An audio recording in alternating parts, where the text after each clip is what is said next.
Hi குட்டீஸுங்களா, எல்லாரும் லீவ்ல இருப்பீங்க.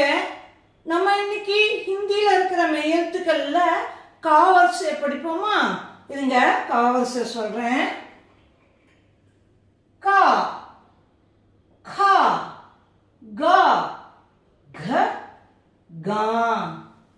கா, खा, गा, घ, गा.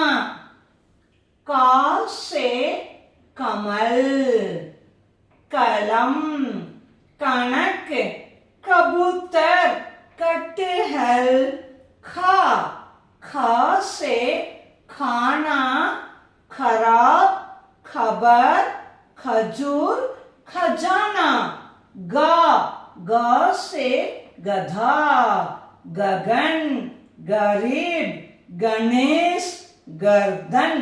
घा, घा से घर, घड़ा, घड़ी, घास, घबराना. நான் அப்படிங்கிறதுக்கு சர்க்கர் கிடையாது. நம்ம அடுத்த வீடியோல சாவரிசையை பத்தி பார்ப்போமா? ஓகே, பாய்.